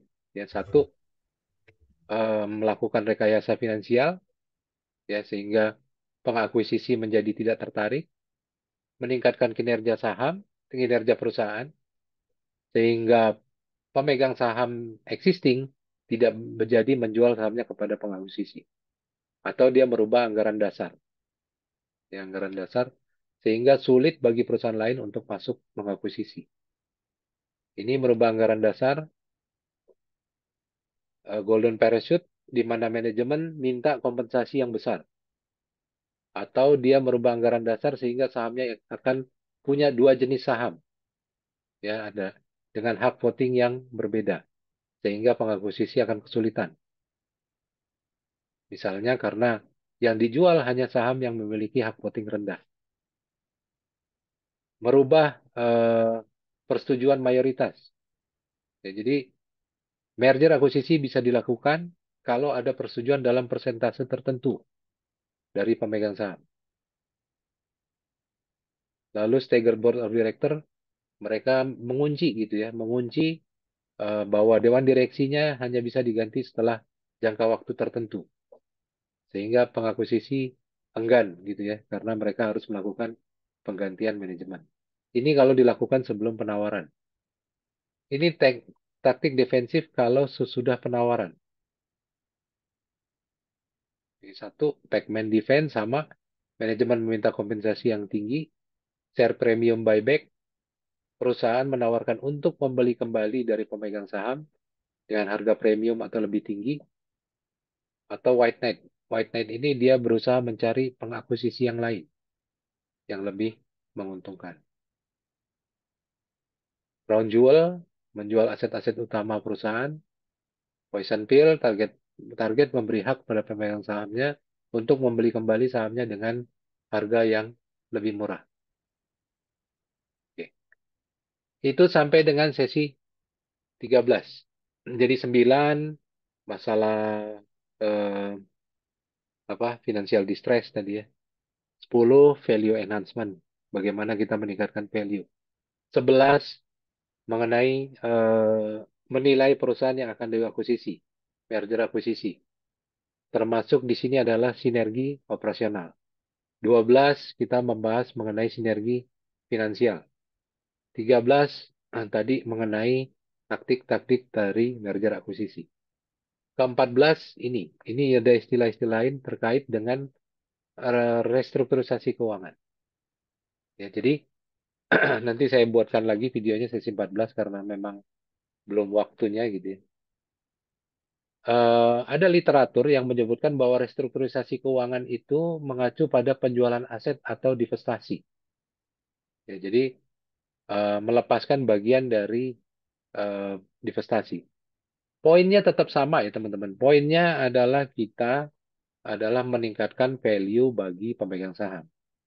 Ya, jadi keinginan menjual itu apa misalnya? Karena satu, bisa karena perubahan orientasi strategis perusahaan. Ya, misalnya tadinya pabrikan gitu ya, pabrikan bahan baku makanan dan dia juga terjun ke makanan. Bisa jadi ada perubahan orientasi strategis perusahaan. Bisa karena kinerja divisinya yang buruk, jadi dilepas sebagian. Bisa karena kebutuhan keuangan. Ya, jadi mulai kesulitan cash flow, dia jual sebagian dari perusahaan. Bisa juga karena regulasi. Ya, ini sering terjadi di industri yang regulasinya ketat ya, seperti di keuangan. Ya, misalnya masalah kecukupan modal di perbankan atau asuransi gitu ya. Bahwa modal itu harus sekian persen. Kalau tidak tercapai, maka dia harus menambah modal. Kalau dia menambah modal mungkin lebih besar, mungkin dia akan melepas sebagian dari aset perusahaan. Keterbatasan talent, mungkin ini masalah SDM, dan juga mungkin ada pendekatan pihak ketiga yang berminat. Nah ini ada beberapa jenis gitu ya, bagaimana perusahaan melakukan penjualan aset. Yang pertama itu divestasi. Divestasi ini sederhana teman-teman, jadi aset itu dijual ya dengan menerima pembayaran berupa uang tunai, surat berharga, dan kombinasi. Berarti apa? Berarti di sini ada uang kas yang masuk ke dalam perusahaan. Ya, baik dia tunai ataupun surat berharga yang bisa dijual gitu ya. Berarti ada uang kas yang akan masuk ke perusahaan. Itu kita sebut dengan divestasi. Uangnya masuk ke perusahaan.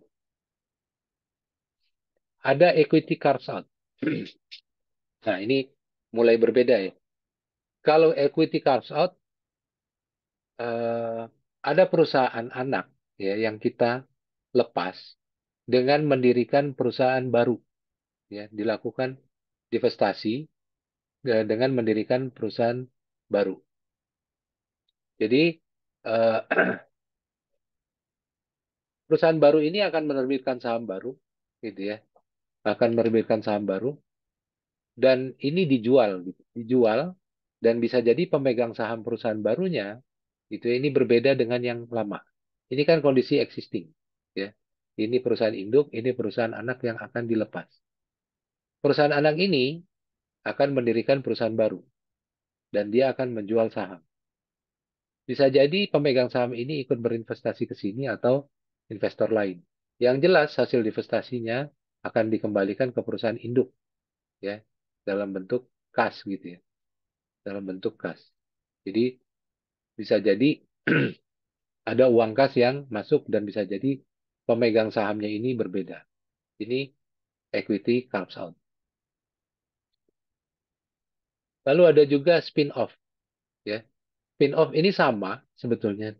Bedanya hanya sama dengan ini, maksud saya dengan equity carve out. Ini akan membuat perusahaan baru, tapi saham barunya ini dibagikan ke pemegang saham lama secara prorata. Ya, jadi pemegang saham lama akan terima nih.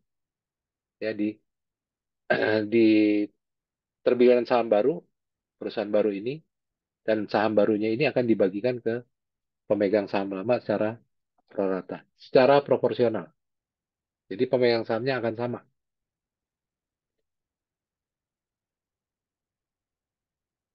Nah, ini bedanya. Spin-off, ya, bahwa divestasi kan tadi ada uang tunai ya, yang masuk ke perusahaan. Sedangkan spin-off biasanya tidak memberikan pemasukan uang tunai kepada induk, ya, karena dia akan membagikan saham baru ke pemegang saham lama. Ini suara saya masih kedengaran? Halo? Masih, Masih, Pak, Pak. masih. Oke, oke. Ini spin-off. Ada split-off. Ya.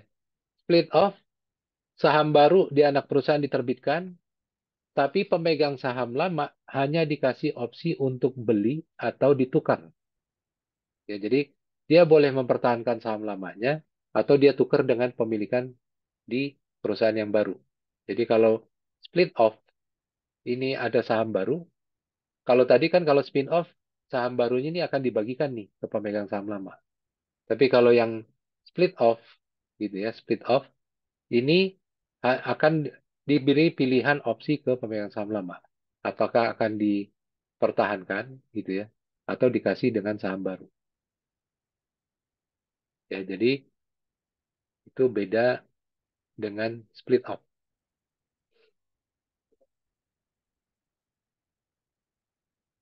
Lalu yang ketiga ada yang terakhir, ketiga atau terakhir? Ya, terakhir. Terakhir ini adalah split up.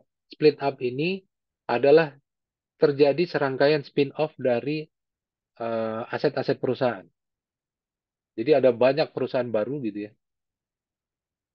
Sehingga perusahaan induknya nanti tidak ada lagi. Ya, jadi yang ada adalah perusahaan-perusahaan baru. Ya, jadi serangkaian spin off. Kan tadi kalau spin off itu sahamnya akan dibagikan secara prorata ke pemegang saham lama. Cuman sekarang berarti dibaginya perusahaan-perusahaan saham-saham, perusahaan-perusahaan baru ini ke pemegang saham lama. Tapi bisa jadi berbeda karena pemegang saham lama bisa menukarkan dengan sahamnya gitu ya, dengan di perusahaan induk dengan satu atau lebih unit yang dipisahkan. Yang jelas kalau split up induknya nggak ada lagi. Jadi hanya menyisakan perusahaan-perusahaan baru. Nah ini gambarannya ya. Kalau spin off ini ya jadi saham baru ini terbitkan gitu ya, dia akan memberikan saham, sahamnya dibagikan ke pemegang saham lama. Split off, ada saham baru ditawarkan, apakah mau ditukar gitu ya, atau dia mempertahankan saham perusahaan lama. Ya, jadi ada penawaran untuk ditukar. Ini ada saham yang lama, ini saham yang baru. Kalau ini dibagikan, ini ada yang ditukar sebagian. Kalau split up gitu ya, ini akan eh, banyak perusahaan-perusahaan baru spin off sehingga si induknya ini nggak ada lagi. Ya, jadi mereka si pemegang saham lama ini akan mendapat pecahan saham-saham dari beberapa perusahaan baru. Ya,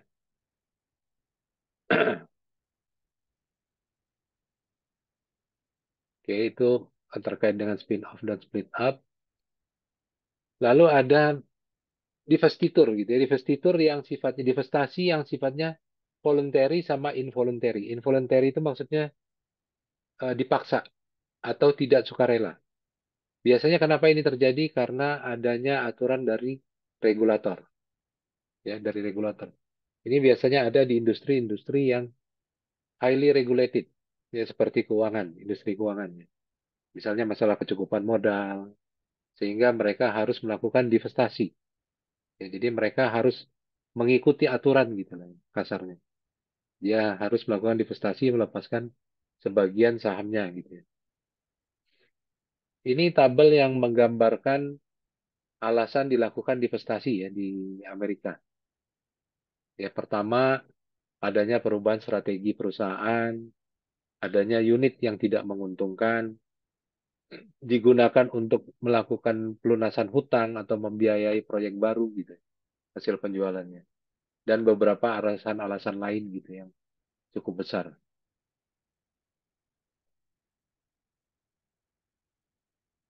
Ini prosesnya, ya. Jadi tetap harus mendapatkan persetujuan pemegang saham gitu ya. Jadi teman-teman tetap harus menilai unit yang dilepas itu menguntungkan atau enggak. Patokannya apakah dia lebih rendah atau lebih tinggi dari cost of capital kita gitu. Kalau kita jual. Kalau memang dia lebih tinggi gitu ya, dibandingkan dengan cost of capital, mungkin keputusan untuk divestasi lebih tepat.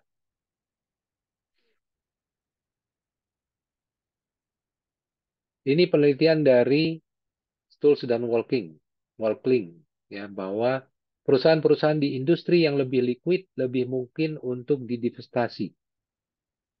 Lebih liquid itu lebih mudah untuk dipasarkan gitu. Dan mereka lebih mungkin untuk dilakukan divestasi.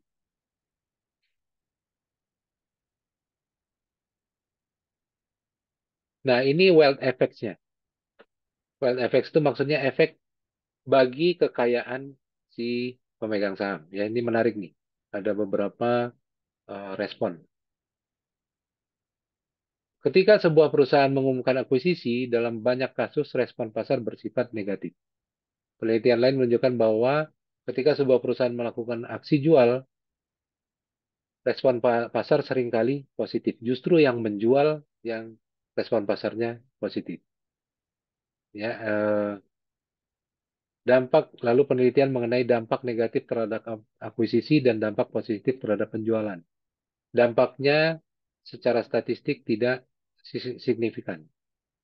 Tapi kalau penjualan itu atau pembelian itu berkaitan dengan penelitian dan pengembangan, ya, dan terdapat bukti bahwa perusahaan yang mengakuisisi itu telah memasok modal untuk kebutuhan lead bank tersebut, dampak bersihnya adalah positif. Jadi investor tuh beranggapan kalau dia yang diakuisisi adalah R&D-nya gitu, ya, R&D-nya ini dampaknya positif karena bisa mendorong kemajuan perusahaan. Ini kalau penjualannya volunteer, sukarela, efek kekayaannya. Bagi perusahaan pemegang saham penjual, dia akan mendapatkan abnormal return sebesar 1,2%. Tapi begitu untuk perusahaan untuk pemegang saham perusahaan pembeli, juga abnormal return-nya hanya 1,2%. Jadi dua-duanya dapat abnormal return. Ya, jadi ada penjelasan intuitifnya mungkin buat buat penjual mungkin dia dinilai membuang unit yang tidak strategis. Bagi pembeli ini mungkin merupakan pelengkap dari proses bisnis yang sudah berjalan.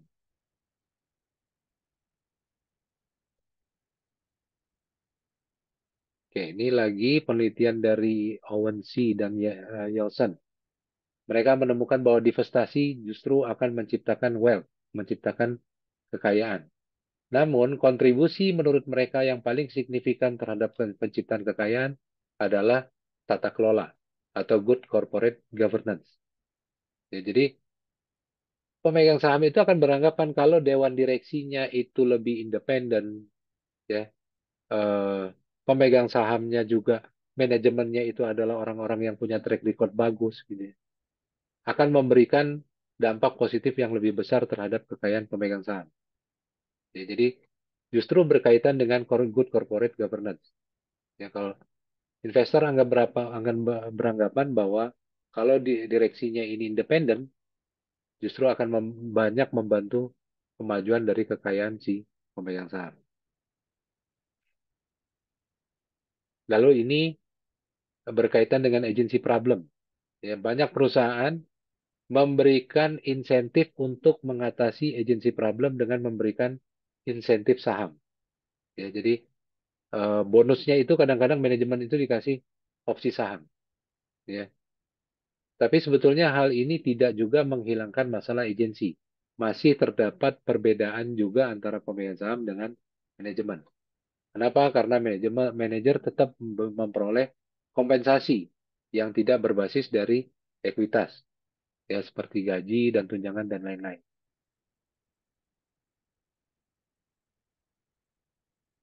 Ini Hansen dan Song bahwa penjual tidak hanya menikmati dampak positif kekayaan pemegang saham, tapi juga berhubungan positif dengan kepemilikan ekuitas dari manajemen. Ya, jadi positif juga buat manajemen. Jadi kalau apa namanya berkaitan dengan divestasi dan ternyata begitu manajemen ikut gitu ya, mereka akan ikut mendukung sepanjang itu menguntungkan untuk mereka, gitu. Manajemen tetap mereka akan beranggapan bahwa sepanjang itu menguntungkan bagi mereka.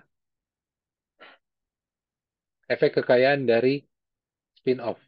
Ya, spin-off tadi kan eh, dibentuk perusahaan baru, lalu sahamnya apa namanya dibagikan ke pemegang saham lama. Hasil penelitiannya adalah perusahaan induk menunjukkan abnormal return positif selama periode sekitar 6 bulan sebelum dan 36 bulan setelah tanggal distribusi saham. Ya, jadi ada abnormal return 6 bulan sebelum dan 36 bulan sesudah tanggal distribusi saham. Kan tadi sahamnya dibagikan lagi ya. Jadi ada abnormal return yang positif. Nah, ini menarik nih. Antara spin-off dengan sell-off. Ya, ini penelitiannya. Rezas dan Simonian gitu ya. Mereka berhipotesis bahwa perusahaan yang asetnya dinilai tinggi dibandingkan dengan nilai nominalnya gitu ya. Value-nya udah tinggi, cenderung untuk melakukan sell-off. Ya, kalau dia memang value-nya udah mereka tahu value mereka tinggi, ya, mereka cenderung melakukan sell-off. Supaya apa? Untuk mempertahankan nilainya. Sementara perusahaan yang dengan valuasi rendah cenderung untuk memilih spin-off. Spin-off tadi apa? Mereka dirikan perusahaan barunya ini menjual saham, sahamnya dibagikan ke pemegang saham lama. Ya, jadi karena dengan ada saham baru ini bisa meningkat lagi nilainya dengan cepat kepada pemegang saham lama. Gitu ya. Jadi kalau valuasi perusahaannya rendah, mereka cenderung untuk spin-off. Kalau valuasi perusahaannya tinggi, mereka lebih cenderung nggak mau spin-off tapi dijual. Ya, jadi berarti ditukar dengan uang cash gitu ya, yang masuk ke perusahaan. Mereka juga menemukan bahwa meskipun spin-off dan divestasi mempunyai dampak positif terhadap pemegang saham, spin-off menghasilkan nilai yang lebih tinggi. Kenapa begitu? Karena sebetulnya karena ada saham baru yang diterbitkan. Dan saham ini mungkin nilainya bisa meningkat ya dibandingkan dengan melakukan divestasi biasa atau melakukan penjualan.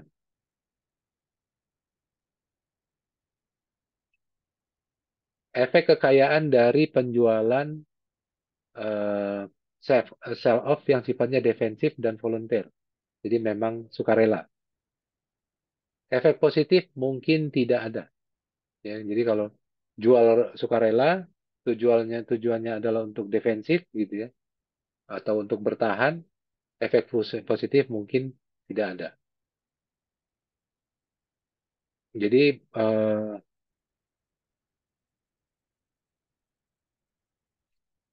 jadi respon positif ini tidak ada kalau mereka ternyata menggunakan penjualan untuk sebagai mengambil posisi untuk anti takeover.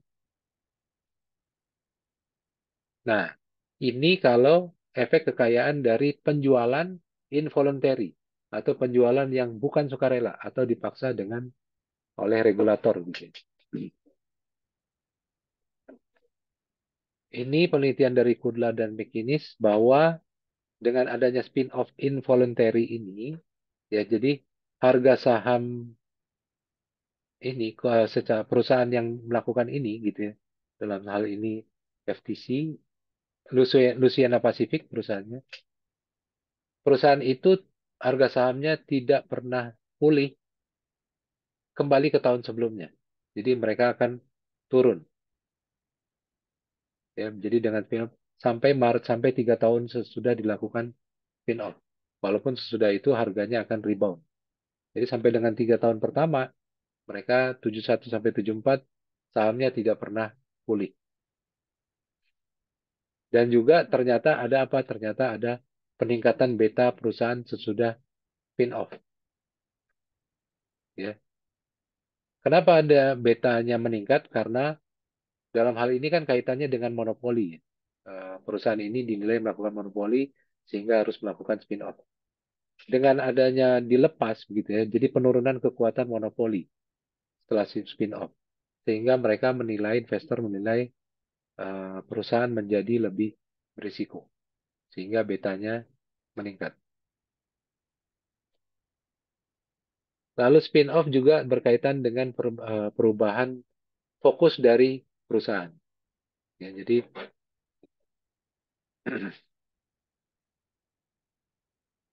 kalau dia ini dibedakan gitu ya antara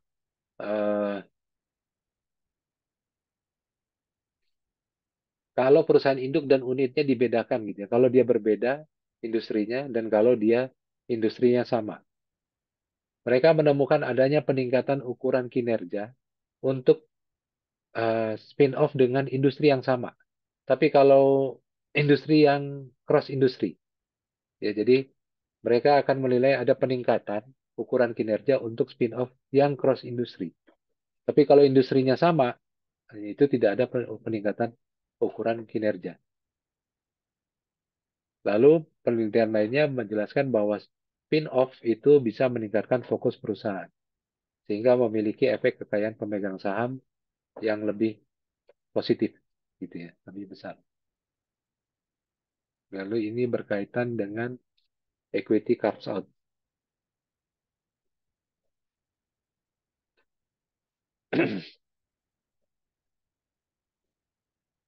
Biasanya kalau equity carve out itu hanya bagian yang berkepentingan saja yang dijual, sementara penjual tetap mengendalikan unit, ya. Biasanya perusahaan induk akan tetap mempertahankan persentase yang tinggi dari saham anak perusahaan sampai dengan 80%, ya. Jadi mungkin mereka melakukan equity carve out, lalu mereka tetap melakukan spin-off. Spin-off ini kalau di Amerika dia bebas pajak gitu ya. Jadi bisa jadi mereka melakukan ini dalam 2 langkah.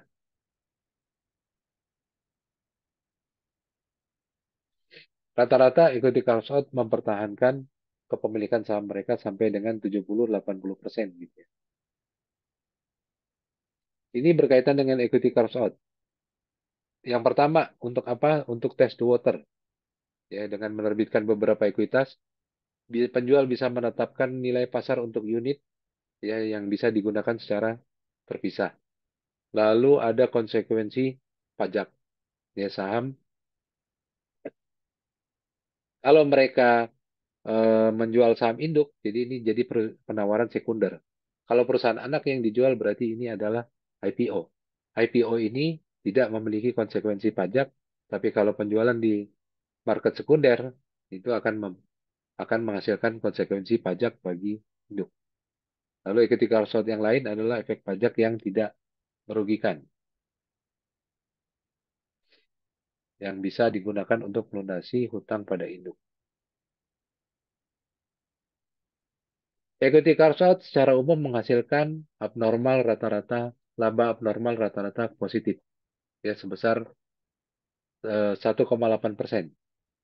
Jadi lebih tinggi.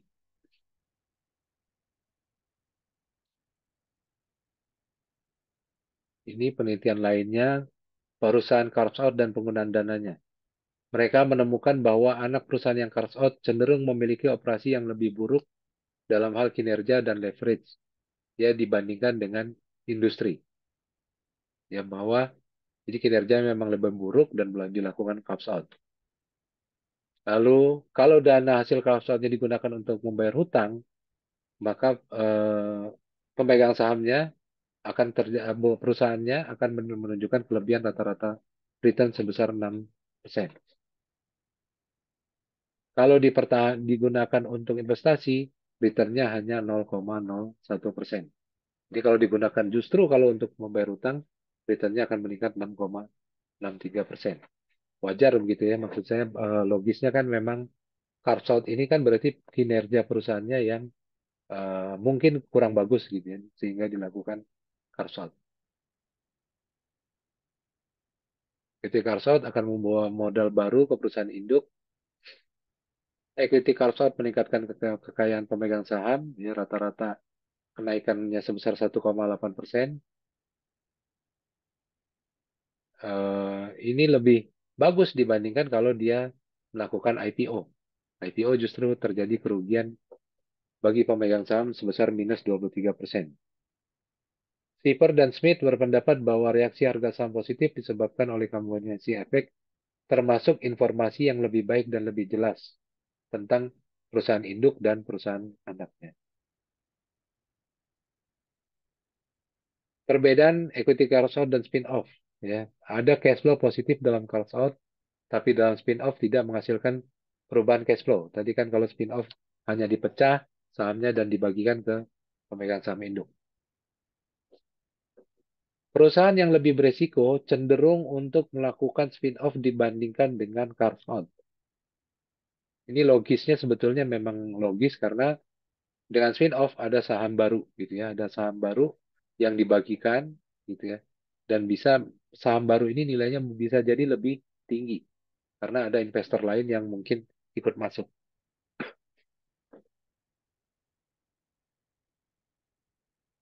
Equity carve out dan spin-off juga ditentukan oleh akses pasar modal. Perusahaan yang memiliki akses yang baik gitu ya, atau memang diinginkan market untuk go public gitu ya, lebih cenderung memasarkan diri mereka ke pasar publik dan menikmati efek positif cash flow dari carve out. Sementara perusahaan yang kurang diinginkan akan dipaksa untuk mengambil rute spin-off. Ya, karena spin-off itu tadi ya, spin-off itu kan yang dibagian kembali ke pemegang saham yang lama.